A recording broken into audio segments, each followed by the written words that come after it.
Myself, Professor Dr. Deepak Singh, Allied Science Specialist. Dyspnea, short breathing, difficult breathing, सांस लेने में दिक्कत, यह एक ऐसा कंडीशन होता है लंग्स का जिसमें पेशेंट सीरियस कंडीशन हो जाता है। यह जिसमें पेशेंट को सांस लेने में दिक्कत हो जाता है, इस कंडीशन को हम डिस्निया बोलते हैं। सबसे पहली बात है, रेस्पिरेशन क्या होता है, ब्रीदिंग क्या होता है। ब्रीदिंग या रेस्पिरेशन, जब हम इन्वायरमेंट के एयर को लंग्स में जब हम लोग इंसर्ट कराते हैं, इनहेलेशन करते हैं, उसको हम इंस्पायरेशन बोलते हैं। बात मेरी गौर समझना है। इन्वायरमेंटल एयर को जब हम लंग्स में इनहेलेशन करते हैं, उसको इंस्पायरेशन कहते हैं। और वही लंग्स के एयर को जब इन्वायरमेंट में जब हम एक्सपेल आउट करते हैं, उसको एक्सपायरेशन बोलते हैं। तो इंस्पायरेशन मतलब इनहेलेशन ऑफ एयर, एक्सपायरेशन मतलब एक्सहेलेशन ऑफ एयर, दोनों को मिला करके बोलते हैं रेस्पिरेशन या ब्रीथ। वन ब्रीथ मतलब वन रेस्पिरेशन मतलब इंस्पायरेशन प्लस एक्सपायरेशन, दोनों को मिला के वन ब्रीथ बोलते हैं। तो नॉर्मल जो रेस्पिरेशन लेते हैं हम, उसको हम यूपनिया बोलते हैं। जो नॉर्मल जो रेस्पिरेशन लेते हैं यूपनिया, जिसमें किसी भी तरह का डिफिकल्टी नहीं होती है, उसको हम बोलते हैं यूपनिया बोलते हैं। तो इंस्पायरेशन में भी एक्सपायरेशन में भी किसी भी तरह में कोई प्रॉब्लम नहीं होता, उसको हम लोग यूपनिया बोलते हैं। लेकिन यही हमें सांस लेने में दिक्कत होता है या सांस छोड़ने में दिक्कत होता है, तब उसको हम डिस्निया बोलते हैं। तो अकॉर्डिंग टू इनटेक और एक्सपेल आउट के अनुसार से दो तरह के होते हैं, इंस्पायरेशन डिस्निया, एक्सपायरेशन डिस्निया। यानी जब सांस को लेने में दिक्कत होती है तो उसको इंस्पायरेशन डिस्निया बोलते हैं, और सांस छोड़ने में दिक्कत होता है तो उसको हम लोग एक्सपायरेशन डिस्निया बोलते हैं। और बहुत केस में तो दोनों में प्रॉब्लम होता है, लेने में भी और छोड़ने में भी।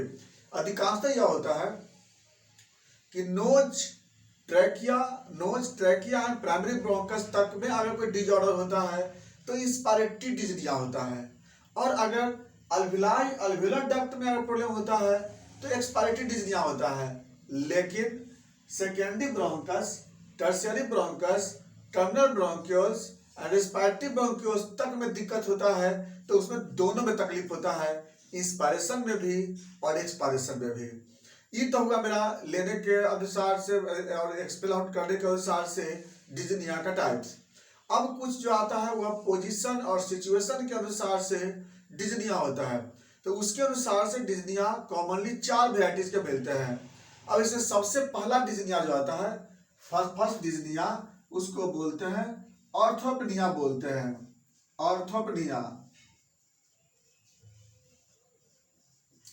ऑर्थोपनिया एक ऐसा कंडीशन होता है पेशेंट में, पेशेंट जब वह सुपाइन पोजीशन पे रहता है, लेटा हुआ जो लाइन पोजीशन पे, तो सुपाइन पोजीशन पे उस पेशेंट को सांस लेने में दिक्कत होता है। लेकिन जब वह पेशेंट स्टैंडिंग पोजीशन पे रहता है या सिटिंग पोजीशन पे रहता है, तब उसे आराम लगता है। ऐसा पेशेंट जब वह सुपाइन पोजीशन पे रहता है, जब उसको बेड पे जाता है सोने के लिए, तो थोड़ी देर के बाद उसको दिक्कत होता है। तो ऐसे कंडीशन, और फिर जब वो सो के जब वो उठ जाता है, बैठ जाता है, तो उस केस में उसे फिर नॉर्मल हो जाती है। ऐसे कंडीशन को बोलते हैं ऑर्थोपनिया बोलते हैं। यानी ऑर्थोपनिया क्या हुआ, जब सुपाइन पोजीशन में सांस लेने में उसको दिक्कत होती है। ऐसा कब होता है, या तो ट्रॉपिकल स्लोफिलिया का केस है, या कार्डियक डिसऑर्डर का केस है, या फिर पल्मोनरी एम्बोलिज्म का केस होता है। ये सब केस में सुपाइन पोजीशन में उसको सांस लेने में दिक्कत होता है। नंबर 2, दूसरा नंबर पे होता है प्लेटिएपनिया।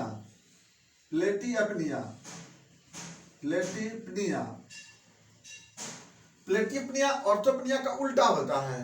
प्लेटिएपनिया में क्या होता है, जब पेशेंट स्टैंडिंग में रहता है या जब पेशेंट सिटिंग में रहता है, तब उसको सांस लेने में दिक्कत होता है, और वही जब सुपाइन पोजीशन पे आ जाता है तब उसको सांस लेने में आराम होता है। यानी वैसा patient, the patient difficult respiration during standing and sitting but relief during supine position, ऐसा कंडीशन को बोलते हैं प्लेटियपनिया बोलते हैं। आखिर प्लेटियपनिया कब होता है? चेस्ट इंजुरी या रिब्स फ्रैक्चर, लंग्स इन्फेक्शन, ऐसे कंडीशन में पेशेंट को जब वह, या फिर निमोनिया का केस होता है उसमें ऐसा होता है, निमोनिया में या स्टैंडिंग पोजीशन में, सिटिंग में, ऐसे पेशेंट को ज़्यादा दिक्कत होता है। तो उसमें क्या होता है कि पेशेंट चेस्ट इंजुरी में सबसे ज़्यादा होता है ऐसा प्लेटियपनिया। ये तो मेरा हुआ दूसरे तरह का वेराइटीज। तीसरे नंबर पे होता है, थर्ड नंबर पे ट्रिपोपनिया। ट्रिपोपनिया बोलते हैं, TREPOPNOEA। ट्रिपोपनिया, ट्रिपोपनिया में क्या होता है कि जब पेशेंट लेटरल में कोई एक साइड में, या तो राइट की तरफ या लेफ्ट की तरफ, जब वह अगर वह आराम करता है, सोता है, उसमें उसको तकलीफ होता है सांस लेने में, उसे पर्टिकुलर एक तरफ। ऐसा कब होता है? ऐसा केस होता है पैरालिसिस केस में होता है, या फिर कोई डायफ्रामिक प्रॉब्लम होता है, तब उस केस में पेशेंट को ऐसा कंडीशन आता है। कभी कभी ओबेसिटी में भी इस तरह का ट्रिपोपनिया देखने को मिल जाता है। अब चौथे नंबर पे आता है paroxysmal nocturnal dyspnoea. Paroxysmal nocturnal dyspnoea, PND।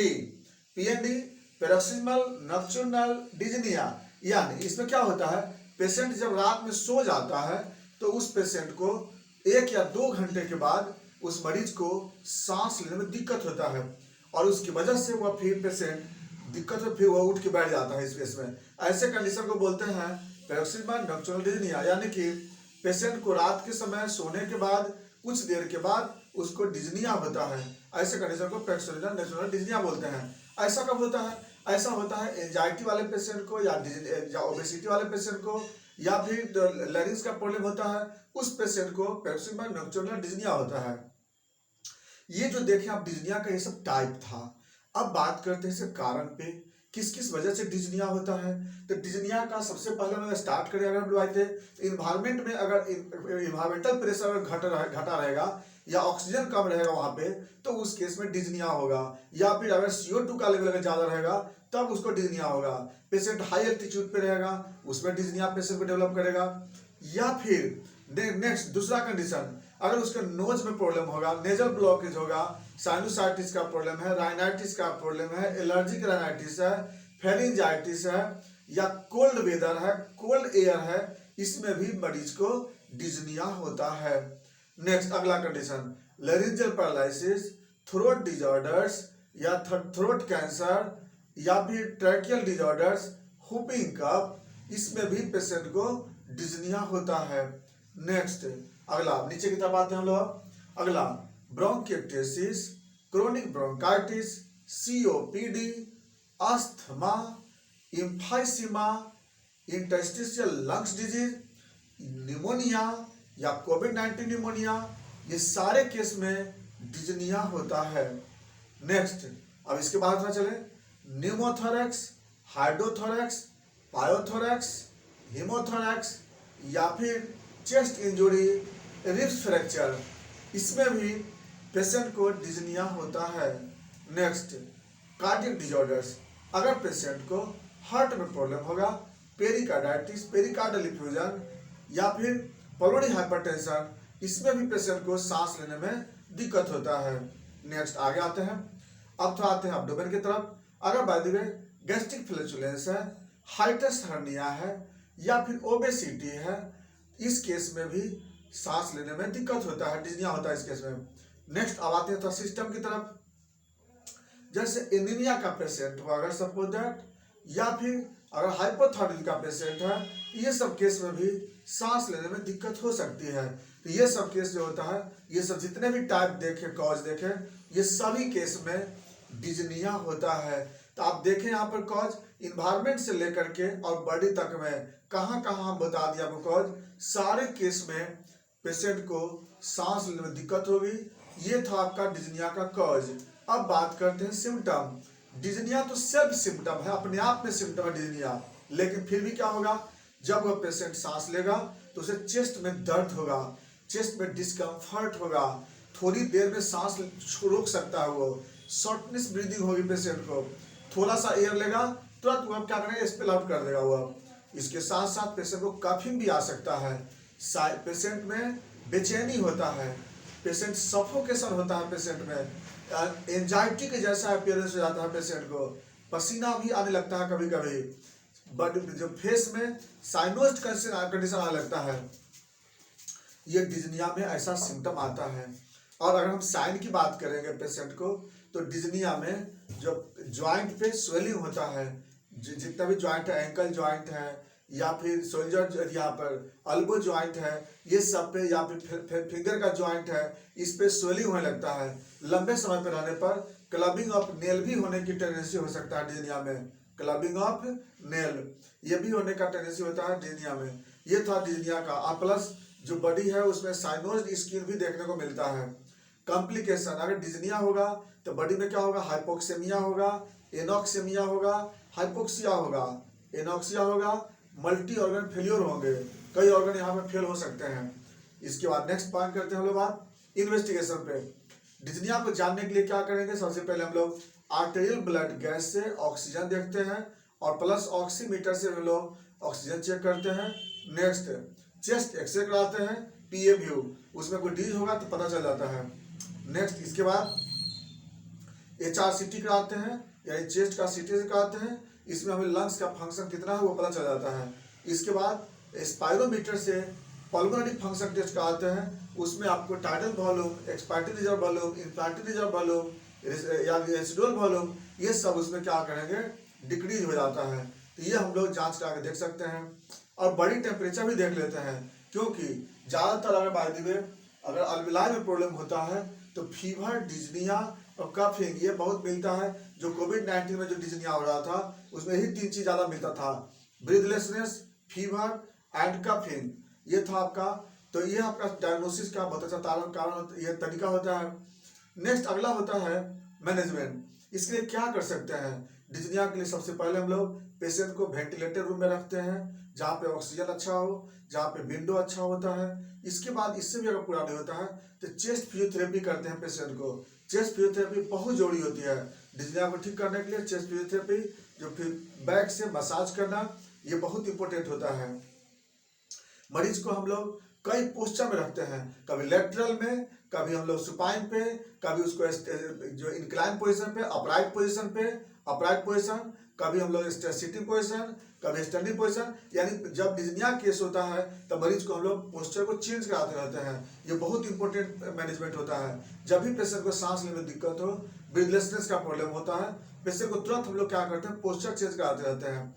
ये आपका होता है। इसके बाद इससे भी नहीं अगर होता है तो वहाँ पे ऑक्सीजन इनहेलेशन कराते हैं, ऑक्सीजन मास्क यूज करते हैं। इससे भी अगर पानी पूरा नहीं होता है तब वेंटिलेशन यूज करते हैं। इसके बाद अकॉर्डिंग टू कॉज के अनुसार से अलग अलग तरह का इसमें दवाई चलाते हैं, क्योंकि एक तरह का डिजीज नहीं ना देखे हैं, अलग अलग तरह का मेडिसिन कंडीशन होता है, अलग अलग तरह के इसमें हम लोग मेडिसिन चलाते हैं। लेकिन स्टेरॉइड देना इसमें ज़्यादा उचित होता है। स्टेरॉइड देने से रिस्पायरेशन रेट इंक्रीज हो जाता है और प्लस हो सकता एयर का जो ब्रोंकस होता है वो डायलेट करता है। इसके साथ साथ निबुलाइजेशन करते हैं पेशेंट को, या ब्रोंको डायलेटर मेडिसिन चलाते हैं, या फिर प्रॉपर इनहेलेशन करते हैं हम लोग, जो इनहेलर से इनहेलेशन कराते हैं।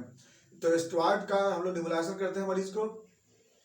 इसके बाद होम्योपैथिक मेडिसिन में हम लोग जैसा कॉज होता है उसके अनुसार इसमें हम लोग दवा चलाते हैं, जैसे आर्सेनिक देते हैं, या फिर एंटीमटार यूज करते हैं, स्पाइडोस्पोरा यूज करते हैं, जस्टिसिया यूज करते हैं। ये सब जो मेडिसिन होता है या डिजनिया का, ब्रीथलेसनेस का मेडिसिन है। बाकी जैसा कॉज होता है उसके अनुसार हम लोग इसमें दवा यूज करते हैं। ये था डिजनिया, ब्रीथलेसनेस, शॉर्ट ब्रीदिंग। अगर किस तरह का कोई क्वेश्चन हो आप जरूर क्वेश्चन करेंगे, बाकी बातें नेक्स्ट वीडियो में। Thanks for watching.